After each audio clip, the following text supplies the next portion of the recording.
DNA TV మన రాష్ట్రం మన ఛానల్.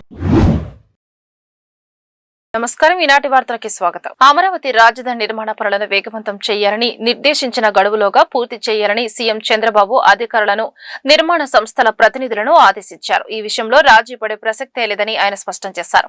తాడేపల్లిలోని క్యాంపు కార్యాలయంలో శనివారం రాజధాని నిర్మాణ పనులపై మంత్రి నారాయణ, సిఆర్డీఏ, ఏడీసీ ఉన్నతాధికారులు, నిర్మాణ సంస్థల ప్రతినిధులతో ఆయన ఉన్నత స్థాయి సమీక్ష నిర్వహించారు. రాజధాని నిర్మాణం అనేది కేవలం ఒక కాంట్రాక్ట్ వర్క్ కాదు. ఈ బృహత్కరంలో పాలు పంచుకుంటున్న మీరంతా చరిత్రలో భాగస్వాములు అవుతారన్నారు. ఎన్నో ప్రాజెక్టులు చేసి ఉండొచ్చు, కానీ ఒక రాజధాని నగరాన్ని నిర్మించే అవకాశం అందరికీ దక్కదు అని అన్నారు. కర్ణాటకలోని రాయచూర్ జిల్లా సింధునూరులో ఇవాళ ఏపీ ఐటీ విద్యాశాఖ మంత్రి నారా లోకేష్ పర్యటించారు. కేంద్ర ఉక్కు శాఖ మంత్రి హెచ్డి కుమారస్వామి, కేంద్ర రక్షణ శాఖ సహాయ మంత్రి సంజయ్ సేదులతో కలిసి ఆయన పలు అభివృద్ధి, సాంస్కృతిక కార్యక్రమాల్లో పాల్గొన్నారు. హోసెల్లి క్యాంపుల్లో నూతనంగా ఏర్పాటు చేసిన శ్రీకృష్ణ దేవరాయ సైనిక్ స్కూల్ ప్రారంభోత్సవ వేడుకకు లోకేష్ ముఖ్య అతిథిగా హాజరయ్యారు. ఈ సందర్భంగా కేంద్ర మంత్రులతో కలిసి ఆయన సైనిక్ స్కూల్ ను లాంఛనంగా ప్రారంభించారు. తెలుగువారు ప్రపంచంలో ఎక్కడున్నా తెలుగుదేశం పార్టీ వారికి అండగా ఉంటుంది అని లోకేష్ స్పష్టం చేశారు. అనంతరం మంత్రి లోకేష్ ను స్థానిక తెలుగు సంఘం నాయకులు శాల్వా, జ్ఞాపికతో ఘనంగా సత్కరించారు. కేసులు పెట్టినా, ఇబ్బంది పెట్టినా అనుకున్న దానికోసం మనం అహర్నిశలు పోరాడతాం. విశ్వవిఖ్యాత నడ సార్వభౌమ స్వర్గశ్రీ నందమూరి తారక రామారావు గారు ఏ ముహూర్తంలో పార్టీ స్థాపించారో తెలియదు, కానీ ఆయన పునాది ఎవ్వరూ కదిలించలేరు. 1984 నుంచి వలసలుగా మీరు ఇక్కడికి వచ్చారు. పుట్టింది ఆంధ్ర రాష్ట్రం అయినా కర్ణాటక మనం సొంతంగా భావించేవారు. ఒక మాటలో చెప్పాలంటే ఇక్కడ మీ అందరికీ కర్ణాటక సొంత తల్లి లాంటిది. అద్భుతంగా చూసుకున్నారు. మన నినాదం ఒకటే, తెలుగోళ్ళు ఎక్కడున్నా చల్లగా హాయిగా ఉండాలి, వాళ్ళకి అండగా నిలబడుతుంది ఆ పసుపు జెండా తెలుగుదేశం పార్టీ. ఇక్కడ మీ అందరు తెలుసు, దేవేగౌడ గారి దగ్గర నుంచి కుమారస్వామి వరకు మా కుటుంబానికి వాళ్ళ కుటుంబానికి ఎంత అనుబంధం ఉందో. ఆనాడు యునైటెడ్ ఫ్రంట్ గౌరవ ముఖ్యమంత్రి చంద్రబాబు నాయుడు గారు ఉంటే భారతదేశ ప్రధానమంత్రిగా దేవేగౌడ గారు ఆనాడు ఉన్నారు. కరెక్ట్ గా 30 సంవత్సరాల తర్వాత కుమారస్వామి గారు పక్కన నుంచిన అదృష్టం నాకు ఈ రోజు కలిగింది. ఇక్కడ ఉన్న ఆంధ్రులందరూ ఒక విషయం గుర్తుపెట్టుకోండి, ఆనాడు విశాఖ ఉక్కు ఆంధ్రుల హక్కు అని పోరాడాం. విశాఖపట్నానికి స్టీల్ ప్లాంట్ తీసుకొచ్చాం. గత పాలకుల వల్ల విశాఖ ఉక్కు అనేక ఇబ్బందులు పడింది, మూతపడే పరిస్థితి వచ్చింది. కానీ నేనుండా మీకు అండగా నిలబడతానని చెప్పిన ఏకైక వ్యక్తి గౌరవనీయులు కుమారస్వామి గారు. నేనెప్పుడు భయపడేవాడిని. శ్రీ దుర్గా మల్లేశ్వర స్వామి వార్ల చైత్రమాస బ్రహ్మోత్సవాలు పుష్ప యాగశామనోత్సవంతో ఘనంగా ముగిశాయి. చైత్రమాస బ్రహ్మోత్సవాలలో భాగంగా నిర్వహించిన శ్రీ గంగా పార్వతీ సమేత శ్రీ మల్లేశ్వర స్వామి వార్ల నది విహారము పవిత్ర కృష్ణా నదిలో కన్నుల పండుగగా జరిగింది. అంతకుముందు సాంస్కృతిక కార్యక్రమాలు, ఆలయం నుండి నది వరకు స్వామివార్ల ఊరేగింపు అంగరంగ వైభవంగా సాగింది. చైత్రమాస కళ్యాణ బ్రహ్మోత్సవాలు పురస్కరించుకుని శ్రీ మల్లేశ్వర స్వామి వారి ఆలయం నుండి దేవదేవీరులకు పవిత్ర కృష్ణా నదిలో నది విహారం నిర్వహించుటకు ఊరేగింపుగా తీసుకుని వెళ్లే ఉత్సవము ప్రారంభమైంది. వేద మంత్రాలు, మంగళ వాయిద్యాల నడుమ స్వామి అమ్మవార్లకు నది విహారము నిర్వహించుటకు మల్లేశ్వర స్వామి ఆలయం నుండి బయలుదేరిన బృందం మహామండపం వద్ద నుండి కూచిపూడి నృత్యం, కళాకారులు, సంప్రదాయ తప్పెట్లు, కోలాటం, భజన సంకీర్తనలతో కోలాహలంగా దుర్గా స్నానఘాట్ చేరింది. పుష్పాలంకరణ చేసిన ఫాంటుపై స్వామి అమ్మవార్లను అధిరోహింపజేసి ప్రత్యేక పూజ నిర్వహించిన అనంతరం పవిత్ర కృష్ణా నదిలో నది విహారం ప్రారంభం కాగా కళ్యాణోత్సవ ఆది దంపతులను కృష్ణానదిలో త్రిలోకమూలకు గుర్తుగా 3 సార్లు ప్రదక్షిణ చేయించి విహరింపచేశారు.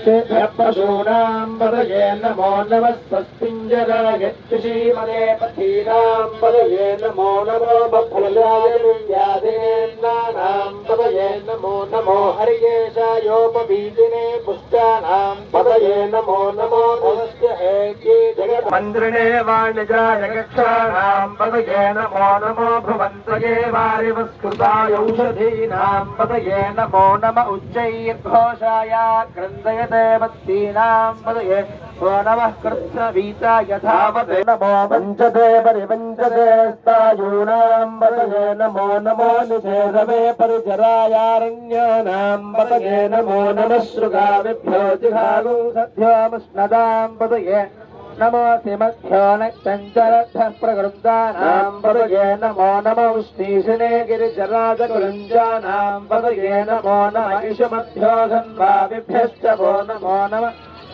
तेभ्यः प्रतिदधानेभ्यश्च वो नमो नम आयच्छद्भ्यो विसृतभ्यश्च वो नमोऽस्यभ्यो विद्येभ्यश्च वो नमो नम आसीनेभ्यः श्रियानेभ्यश्च नमस्तभ्यो जाग्रभ्यश्च वो नमो गुच्छेभ्यो गुच्छपदिभ्यश्च वो नमो नमो भ्रातेभ्यो भ्रातपदिभ्यश्च वो नमो नमो नमो नमो रथेभ्यो रथेभ्यश्च वो नमो नमो रथेभ्यो रथपदिभ्यश्च वो नमो नमः सेनाभ्यश्च वो नमो नमः शत्रुभ्यश्च वो नमो नमः सक्षभ्योऽसकारेभ्यश्च वो नमो नमः कुलालेभ्यः कर्मारेभ्यश्च वो नमो नमः पुण्येभ्यो निशाचरेभ्यश्च वो नमो नमः वो नमो मृगेभ्यश्च वो नमो नमः स्वभ्यश्च वो రాష్ట్ర ప్రభుత్వం ప్రవేశపెట్టిన బడ్జెట్ కేవలం గణాంకాలకే పరిమితం కాకుండా దాని ఫలాలు సామాన్యుడికి చేరాలని విజయవాడ తూర్పు ఎమ్మెల్యే గద్దె రామ్మోహన్ రావు ఆకాంక్షించారు. ముఖ్యమంత్రి నారా చంద్రబాబు నాయుడు ఆలోచన మేరకు బడ్జెట్ పై ప్రజల్లో అవగాహన కల్పించేందుకు ఈ కార్యక్రమాన్ని చేపట్టినట్లు వెల్లడించారు. శనివారం అశోక్ నగర్ లోని తూర్పు నియోజకవర్గం ఎమ్మెల్యే క్యాంపు కార్యాలయంలో నిర్వహించిన బడ్జెట్ అవుట్ రీచ్ కార్యక్రమంలో ఎమ్మెల్యే గద్దె రామ్మోహన్ ముఖ్య అతిథిగా పాల్గొన్నారు. ఈ సందర్భంగా ఆయన మాట్లాడుతూ బడ్జెట్ పై ప్రజల్లో అవగాహన కల్పించేందుకు ఈ కార్యక్రమాన్ని చేపట్టామన్నారు. గత ప్రభుత్వ హయాంలో బడ్జెట్ అంటే కేవలం అసెంబ్లీలో ప్రవేశపెట్టడం, విశ్లేషకుల చర్చలతోనే ముగిసిపోయేదని, కానీ ఇప్పుడు పరిస్థితి మారిందన్నారు. నమస్కారం. ఈ రోజున బడ్జెట్ అనేది సామాన్యుడు కూడా రీచ్ అవ్వాలి, సామాన్యుడు కూడా అవగాహన పరచుకోవాలి.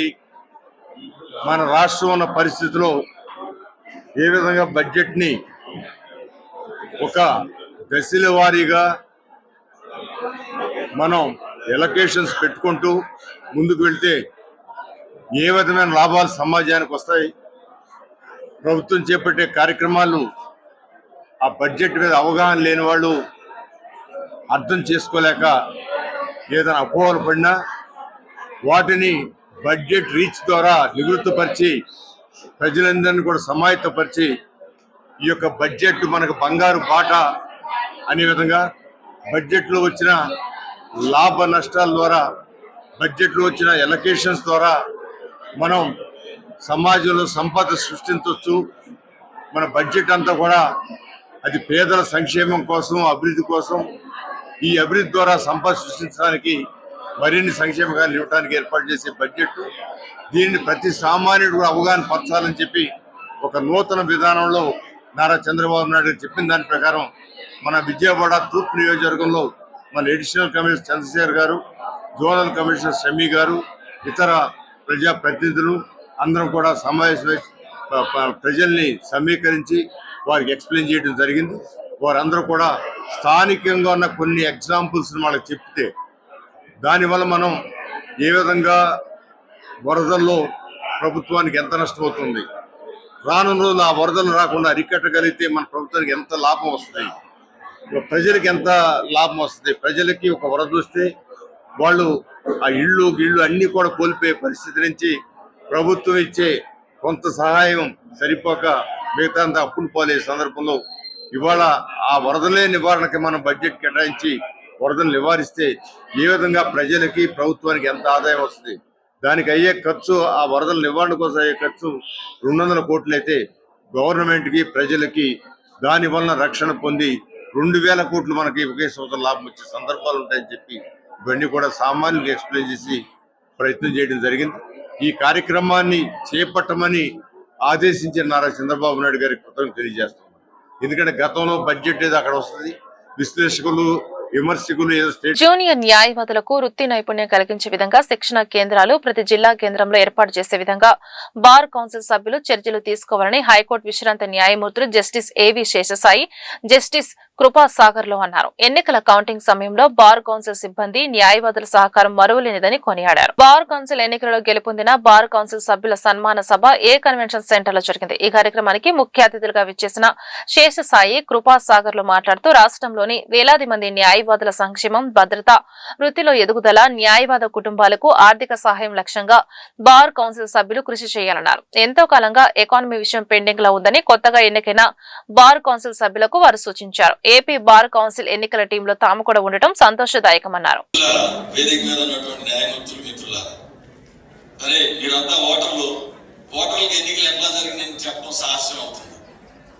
కాకపోతే ఒకటి కౌంటింగ్ లో మాత్రం జరిగినటువంటి కృషి తప్పనిసరిగా మనం అందరం వీళ్ళందరికీ కేశరాయ్ గారి దగ్గర నుంచి, కృపాసాగర్ గారి దగ్గర నుంచి, వేణు గారి నుంచి అందరికీ బార్ కౌన్సిల్ స్టాఫ్ మనం ధన్యవాదాలు చెప్పి తీరాల్సింది.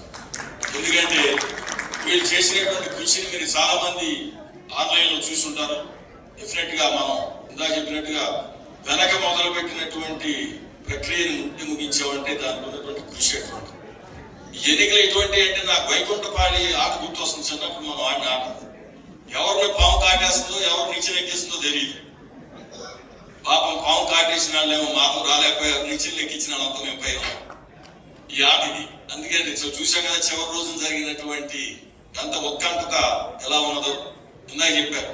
ఒక 3.4 లో ఒక ఆయన వెనుపడితే ఒక ఆయన ముందుకు వెళ్ళిపోయారు, 71-81.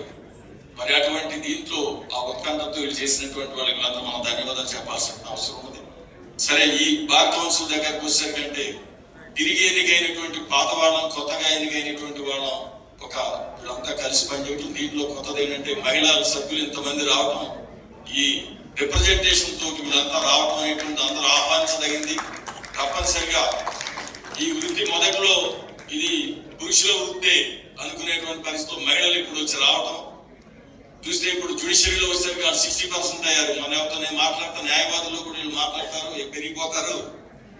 పురుషులే బాగా రిజర్వేషన్ కావాలనే పరిస్థితి వృత్తిలో కూడా రావచ్చేమో అనేటువంటిది అనిపిస్తా ఉందని కూడా. అందుకని తప్పనిసరిగా న్యాయవాదుల యొక్క ఆకాంక్షలు నాతోటి బార్ కౌన్సిల్ సభ్యులందరూ కూడా, అలాగే మీ అందరూ కూడా నమస్కారాలు. ముందుగా ఈ యొక్క ఎలక్షన్ నిర్వహించిన టీం అందరికి కూడా నా వైపు నుంచి కూడా ధన్యవాదాలు తెలియజేస్తున్నా. ఈరోజు సన్మానం అంటే చాలా ఆనందంగా వచ్చాం సన్మాన శాఖలో ఒప్పుకోవడానికి. కానీ బార్ కౌన్సిల్ సభ్యులందరూ కూడా ఏ ఉద్దేశంతో మీరు ఓటేసి గెలిపించారో గురుతర బాధ్యత, బరువు చాలా బార్ కౌన్సిల్ మీద ఉందని చెప్పి నేనైతే భావిస్తున్నాను. ఇంతకుముందు మా మిత్రులు చెప్పినట్టుగా అడ్వకేట్స్ ప్రొటెక్షన్ యాక్ట్ విషయంలో కానీ, హెల్త్ ఇన్సూరెన్స్ విషయంలో కానీ న్యాయవాదులు అందరూ కూడా ఆశతో బార్ కౌన్సిల్ సభ్యులు ఎన్నుకోవడం జరిగింది. ఇంతకుముందు చెప్పినట్టుగా ప్రభుత్వం కూడా భరిస్తే మరి అది కూడా సక్సెస్ అయ్యే అవకాశం ఉంది.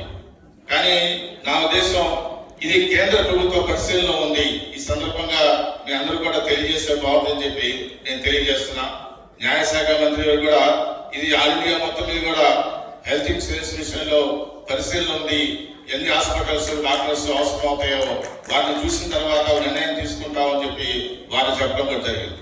అలాగే ప్రొటెక్షన్ యాక్ట్ విషయంలో కూడా అది సెనెట్ కమిటీ ముందు ఉన్నది, అది రాగానే పార్లమెంట్ లో పెట్టి దేశవ్యాప్తంగా కూడా తీసుకొస్తామని చెప్పి కూడా వారు చెప్పడం జరిగింది.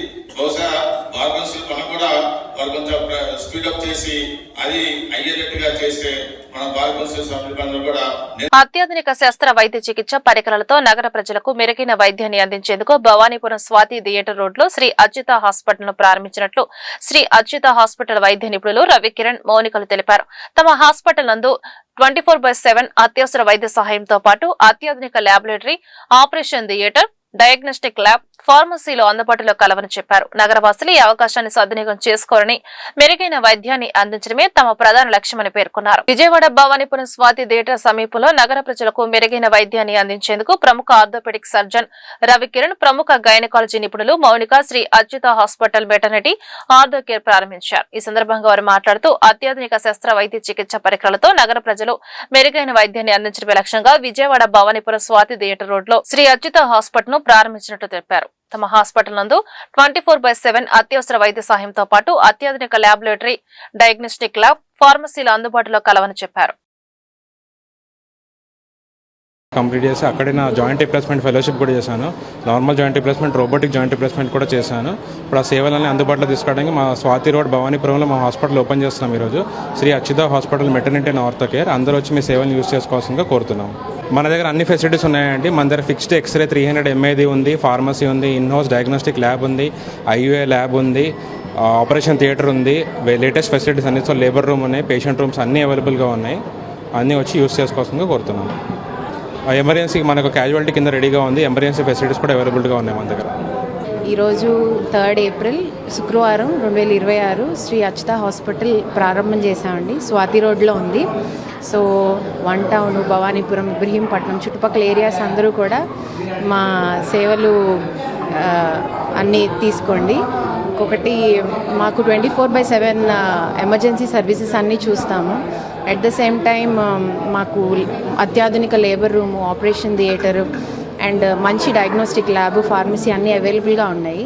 సో అందరూ గర్భిణీ స్త్రీలు, ఇంకా ఏదైనా మోకాళ్ళ నొప్పులు, ఏదైనా ప్రాబ్లం ఉన్న వాళ్ళు ఖచ్చితంగా హాస్పిటల్ని విజిట్ చేయండి. పార్టీ కోసం పనిచేసే కార్యకర్తలకు పెద్దపీట వేసే విధంగా తెలుగుదేశం పార్టీ పనిచేస్తుందని ప్రభుత్వ whip central MLA bonda Uma తెలిపారు.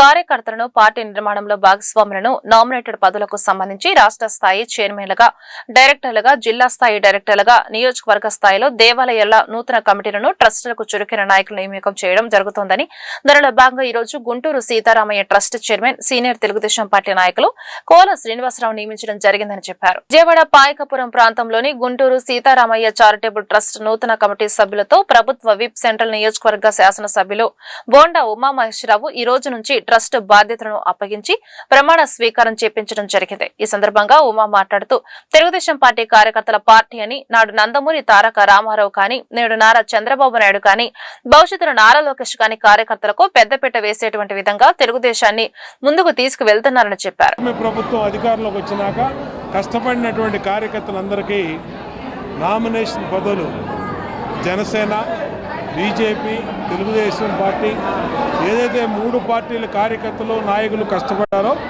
అందరికీ కూడా పదవులు ఇచ్చి గౌరవిస్తూ ఉన్నారు. ఇవాళ సెంట్రల్ నియోజకవర్గంలో జనసేన పార్టీ నుంచి ఏదైతే దాసాంజనేయ స్వామి గుడి, ప్రత్యేకమైనటువంటి గుడి ఆంజనేయ స్వామి దేవస్థానం, ఆంజనేయ స్వామి దేవస్థానానికి జనసేన నుంచి కృష్ణప్రసాద్ గారిని చైర్మన్గా నియమించాం. అట్లాగే ఇంకో ట్రస్ట్ కూడా జనసేనకి ఇచ్చాం. ఇవాళ గుంటూరు సీతారామయ్య ట్రస్ట్ పేరు మీద కోలా శ్రీనివాసరావు, మా తెలుగుదేశం పార్టీ సీనియర్ నాయకుడు, 64వ డివిజను పార్టీ కార్యదర్శి కోలా శ్రీనివాసరావుకి చైర్మన్గా, మిగిలినటువంటి జనసేన, బీజేపీ నాయకులకి, టీడీపీ మెంబర్లు కూడా ట్రస్ట్ బోర్డు మెంబర్లుగా ఇచ్చాం. ఏదేమైనా సంతోషంగా ఉంది. పదవులన్నీ కూడా అందరికీ పదవులు ఇచ్చి గౌరవిస్తాం. కష్టపడిన ప్రతి కార్యకర్తకి న్యాయం జరుగుద్ది. అన్ని రకాలుగా రాష్ట్ర పదవులు కానించి నియోజకవర్గ పదవుల వరకు అందరికీ గుర్తింపునిస్తామని తెలియజేసుకుంటూ, ఇవాళ పదవులు పొందినటువంటి ట్రస్ట్ బోర్డు మెంబర్లందరికీ కూడా వాళ్ళ ఆధ్వర్యంలో బ్రహ్మాండంగా దేవాదాయ ధర్మదాయ శాఖ రూల్స్ని పాటిస్తూ, అలాగే హిందూ ధర్మాన్ని పాటిస్తూ సేవ చేస్తారు. ఈరోజు బోండా ఉమేశ్వరరావు గారిచే ప్రమాణ స్వీకారం చేయించారు. నాకు ఈ అవకాశం ఇచ్చిన బోండా ఉమేశ్వరరావు గారికి, కూటమి ప్రభుత్వంకి ప్రత్యేకంగా ధన్యవాదాలు తెలియజేస్తూ, ఉమాగారి ఆదేశాలతో వారికి ఏ విధమైన చెడ్డ పేరు తీసుకురాకుండా విధులు నిర్వహిస్తానని మీ అందరికీ తెలియజేస్తున్నాను. పరిటాల సమీపంలోని అమృత సాయి ఇంజనీరింగ్ కళాశాల నిర్వహిస్తున్న స్కిల్లాథాన్ 2K26 రెండవ రోజు కార్యక్రమం ఉత్సాహంగా సాగింది. విద్యార్థులకు smart irrigation, voice assistance robo, automatic railway gate, smart home automation, weight lifting, UAV వంటి అద్భుతమైన నమూనాలను తయారు చేస్తారు. ప్రతిభ కనపరిచిన విద్యార్థులకు కళాశాల యాజమాన్యం మొమెంటోలు, బహుమతులు మరియు సర్టిఫికెట్లను అందజేస్తుంది. కంచుకుచెర్ల మండలం పరిటాల సమీపంలోని అమృత సాయి ఇంజనీరింగ్ కళాశాల నిర్వహిస్తున్న స్కిల్లాథాన్ 2K26 రెండవ రోజు కార్యక్రమం ఉత్సాహంగా సాగింది. ఐఓటీ, డ్రోన్, సెమీ కండక్టర్స్ వంటి అధునాతన సాంకేతికతలపై విద్యార్థులు రూపొందించిన 50కి పైగా ప్రాజెక్టులను ప్రదర్శించినట్లు secretary and correspondent K Rammohan Rao తెలిపారు. అకాడమిక్స్ తో పాటు ఇండస్ట్రీ అవసరాలకు అనుగుణంగా విద్యార్థులకు ప్రత్యేక శిక్షణ ఇస్తున్నామని ఆయన పేర్కొన్నారు. ఈ కార్యక్రమానికి ముఖ్య అతిథిగా విచ్చేసిన Hyderabad Gentry lab senior manager Narendra Varma విద్యార్థుల ప్రాజెక్టులను పరిశీలించి వారిని అభినందించారు. ఏ అసిస్టెంట్ రోబోట్ అనేది మనం ఎలా వాడతామంటే move forward, move backward, right side, left side ఇలా మనం ఎటు చెప్తే 180 డిగ్రీస్ తిరిగిద్ది. ఇంకా వచ్చేసరికి దీన్ని ఏ క్వశ్చన్ అడిగినా కానీ అసిస్టెంట్ రోబోట్ లాగా వర్క్ చేస్తుంది. ఇప్పుడు ఎగ్జాంపుల్ మీరు రియల్ వరల్డ్ అప్లికేషన్స్లో దేంట్లో వాడుకోవచ్చు అంటే మీరు ఎగ్జాంపుల్గా మీరు జాబ్ చేస్తున్నారు, 24 అవర్స్ జాబ్, 12 అవర్స్ జాబ్ ఉంటుంది. మీరు అర్జెంట్గా మీకు ఫుడ్ కానీ అలాంటి అసిస్టెంట్గా మీకు కావాల్సి వచ్చింది అర్జెంటుగా. ఆ టైంలో మీరు ఏం చేయాలంటే అసిస్టెంట్ రోబోట్ని వాడుకొని move forward, move left side, right side అని చెప్పేసి మీకు ఏం కావాలో అది చెప్తే అది ఏం చేస్తుందంటే అక్కడికి వెళ్ళి సర్వ్ చేసుకొని అక్కడ నుంచి మీకు కావాల్సిన ఫుడ్ ఐటమ్స్ కానీ మీకు ఏం కావాలో అది ఏం చేస్తుందంటే సర్వ్ చేసి మీ దగ్గరికి తెచ్చిద్ది. అప్పుడు మీ టైం కూడా వేస్ట్ అవ్వదు. ఇది వచ్చేసరికి కాస్ట్ ఎఫెక్టివ్. దీన్ని మనం రియల్ వరల్డ్ అప్లికేషన్స్ మనం అసిస్టెంట్ రోబోట్గా వాడుకోవచ్చు మన హౌసెస్లో, ఇంకా హాస్పిటల్స్లో యూస్ చేసుకోవచ్చు. ఇంకా దీన్ని ఇంకా నెంబర్ ఆఫ్ ప్లేసెస్ సాఫ్ట్వేర్ కంపెనీస్లో మనం దీన్ని ఇంటిగ్రేట్ చేసుకోవచ్చు. మనం real world teachers and faculties and professionals ఉంటారు కదా మన కాలేజెస్, ఇంజనీర్ కాలేజెస్లో అసిస్టెంట్ రోబోట్గా దీన్ని వాడుకోవచ్చు. హ్యాండ్ అనేది మనం మూవ్ చేయకూడదు. హ్యాండ్ ఎటైనా మూవ్ చేస్తున్నా సరే రోబోట్ చాలా స్పీడ్గా వెళ్ళిపోతూ ఉంటుంది. సో మన హ్యాండ్ ఎంత స్లోగా మోషన్లో మనం మూవ్ చేస్తూ ఉంటే ఆ రోబోట్ అనేది మూవ్ అవుతూ ఉంటుంది. సో ఇది అనేది move forward, so move forward ముందుకు వెళ్ళింది, మళ్ళీ మూవ్ బ్యాక్వర్డ్ రావాలి. నేను స్టాప్ చేశాను, మూవ్ ఫార్వర్డ్, తర్వాత టర్న్ లెఫ్ట్ తర్వాత మూవ్ అవ్వాలి. ఇది మళ్ళీ టర్న్ బ్యాక్ అవ్వాలంటే, టర్న్ రైట్ అవ్వాలంటే ఇలా చేస్తాను, మళ్ళీ మూవ్ అవుతాం అనేది. సో ఇది ఒక నా రోబోట్ యొక్క డైరెక్షన్స్. ఇది వచ్చేసి దానికి ఆపరేటింగ్ వచ్చేసి దీన్ని ఆపరేట్ చేసుకోవచ్చు. ఇదంతా మన హ్యాండ్ ఆపరేటింగ్ ద్వారా ఉంటుంది. మన హ్యాండ్ మూమెంట్ ఎంత స్లోగా చేసుకుంటా ఉంటే అది మన అంత ఆపరేటింగ్గా ఉంటుంది. సో దీనికి ఏమైనా అడ్డు లేకుండా ఉంటే ఫాస్ట్గా వెళ్ళిపోతూ ఉంటే, స్లోగా చేసుకుంటా ఉంటే డైరెక్షన్స్ బట్టి ఏమైనా థింగ్స్ అడ్డు వచ్చినా కానీ సరే, అడ్డు ఉన్నా కానీ సరే మనం స్లోగా అటు ఇటు మూవ్ చేసుకుంటా ఉంటే డైరెక్షన్స్ బట్టి అది మూవ్ అవుతూ ఉంటుంది. సో దీని మెయిన్ ఒక అడ్వాంటేజ్ వచ్చేసి ఏంటంటే అసలు ఇది ఎవరికి ఉపయోగపడుతుందంటే ఈ వైర్లెస్ మోటార్ కంట్రోల్ అనేది మెయిన్ ఇప్పుడు హాస్పిటల్లో పేషెంట్స్ ఉన్నారు. మహిళల ఆర్థిక స్వలంబనను బలోపేతం చేయడానికి స్వయం ఉపాధి ద్వారా జీవనోపాధి పొందుతున్న మహిళలకు మార్కెటింగ్ రంగంలో కొత్త అవకాశాలు కల్పించే దిశగా ఎన్టీఆర్ జిల్లా collector doctor G Lakshmisha, Krishna collector D K Balaji చొరవతో కీలక కార్యక్రమానికి శ్రీకారం చుట్టారు. స్థానికంగా తయారు చేస్తున్న హస్తకళ ఉత్పత్తులు, ఇతర స్వయం ఉపాధి ఉత్పత్తులకు విస్తృత మార్కెటింగ్ లో అందించేందుకు షాపింగ్ మాల్స్ లో ప్రత్యేక స్థానాలను కేటాయించడం ద్వారా మహిళా పారిశ్రామికవేత్తలకు ప్రోత్సాహం అందించే కార్యక్రమం ప్రారంభమైంది. శనివారం నగరంలోని ఎంజీ రోడ్లోని ఎల్ఈపీఎల్ సెంట్రో షాపింగ్ మాల్లో 5 మహిళా పారిశ్రామికవేత్తలకు ప్రయోజనం చేకూర్చేలా కేటాయించిన స్టాళ్లను కలెక్టర్ లక్ష్మీష, డికే బాలాజీ ప్రారంభించారు. మహిళల స్వయం ఉపాధి ఉత్పత్తులను పరిశీలించి అవకాశాన్ని సద్వినియోగం చేసుకుని వ్యాపారాలను విజయవంతంగా ముందుకు నడిపించుకోవాలని సూచించారు. నా బిజినెస్కి ఫార్వర్డ్గా ఫైనాన్షియల్ సపోర్ట్ అండ్ బిజినెస్ చేసుకోవడానికి మంచి ప్లాట్ఫామ్స్ కూడా కల్పిస్తున్నారు. స్టాల్స్ అండ్ ఎగ్జిబిషన్ ప్లేసెస్లో ఫ్రీ స్టాల్స్ ఇచ్చి మమ్మల్ని ప్రోత్సహిస్తున్నారండి. మాల్స్లో ఏర్పాటు చేయడం వల్ల మంచి నెట్వర్కింగ్ బిల్డ్ అవుతుంది. అట్ ద సేమ్ టైం మంచి ప్రైస్కి మా ప్రోడక్ట్ సేల్ చేసుకునే అవకాశం దొరుకుతుందండి. Thank you. నా పేరు సుష్మా, నాది గన్నవరం అండి. కలెక్టర్ గారు ప్రోగ్రామ్స్ లాస్ట్ టైం కూడా బయర్స్ అండ్ సెల్లర్స్ మీటింగ్ ఒకటి కండక్ట్ చేశారండి. దానివల్ల మాలాంటి ఎంటర్ప్రినర్స్ అందరికీ కూడా కొంచెం ప్రోత్సాహంగా వ్యాపారం ఎలా తయారు చేసుకోవటం అనేది విక్రయం చేసుకోవటం అనేది బాగా ఇబ్బంది అవుతుందని చెప్పని బయర్స్ అండ్ సెల్లర్స్ మీటింగ్ ద్వారా మాకు కొంచెం ఉపయోగపడింది. అండ్ ఈ విధంగా ఇట్లాగా స్టాల్స్ పెట్టించడం వల్ల ఏంటంటే మేము తయారు చేసింది మేమే సొంతగా ఒక ప్లేస్లో అందరం కలిసి గ్యాదర్ అయ్యి విక్రయం చేసుకుంటున్నాము. సో ప్రతి ఒక్కళ్ళు ఏదో ఒక ఆర్ట్ ఉంటుంది కాబట్టి ఇంట్లో కూర్చుని చేనేత ఇవన్నీ ప్రిపేర్ చేస్తూ ఉంటారు. అవి ఎలా సేల్ చేసుకోవాలనేది వాళ్ళు షాపులు పెట్టుకొని లేకపోతే ఇంటి దగ్గరికి వాళ్ళ దగ్గరికి కస్టమర్స్ రాకపోవడం ఇలాంటివి జరుగుతుంది. సో ఇలా స్టాల్ పెట్టుకోవడం వల్ల ఏంటంటే జనసంచారం ఎక్కువ ఉంటుంది కాబట్టి ఇలాంటి ప్లేసెస్లో మాల్స్లో ఇలా పెట్టుకోవడం వల్ల మాకు ఎక్కువ ఉపయోగపడుతుందండి. ఇది మాకు చాలా ఆర్థికంగా బెనిఫిట్ చెప్పాలంటే. జనాల్లోకి ఇంకా వెళ్ళాలంటే కొంచెం ఇంకా ఎక్కువ రావాలి అంటే కొంచెం పబ్లిసిటీ ఇచ్చి స్టార్టింగ్ ఒక 2-3 డేస్ ముందు నుంచి తెలిసేటట్టుగా ఏమైనా అనౌన్స్మెంట్ అట్లాంటివి చేస్తే ఇంకా ఎక్కువ సక్సెస్ అవుతుంది, మాకు ఇంకా ఎక్కువ ఉపయోగపడుతుందండి. ఆన్లైన్ మార్కెటింగ్ ఉందండి మాకు. ఆన్లైన్ ఇన్స్టాగ్రాము, యూట్యూబ్ ఇట్లా మొత్తం అంతా ఆన్లైన్ ఉంది ఆల్రెడీ. ఎవరన్నా సేల్స్ చేసుకోవాలన్నా హోల్సేల్గా ఏదన్నా మాకు కాంట్రాక్ట్స్ అట్లాంటివి ఇచ్చినా కూడా మేము సప్లై చేస్తామండి ఇన్ టైంకి. సో మా దగ్గర మేము ఇట్లా క్లాసెస్ చెప్పుకుని ట్రైనింగ్ క్లాసెస్, సో SHG తరపు నుంచి క్లాసెస్ అన్నీ చెప్పుకోవటం వల్ల ఏంటంటే ఇంకా ఎక్కువ టీం వర్క్ పెరుగుతుంది మాకు కూడా. ఒకళ్ళకి ఇంకొక 10 మంది తోడవుతున్నాము. ఎక్కువ ఎవరికన్నా మంచి కాంట్రాక్ట్ వచ్చినప్పుడు ఫాస్ట్గా సప్లై చేయాలన్నా కూడా అవుతుంది మాకు. వివాదాలు ఇంతటితో సమాప్తం. నమస్కారం.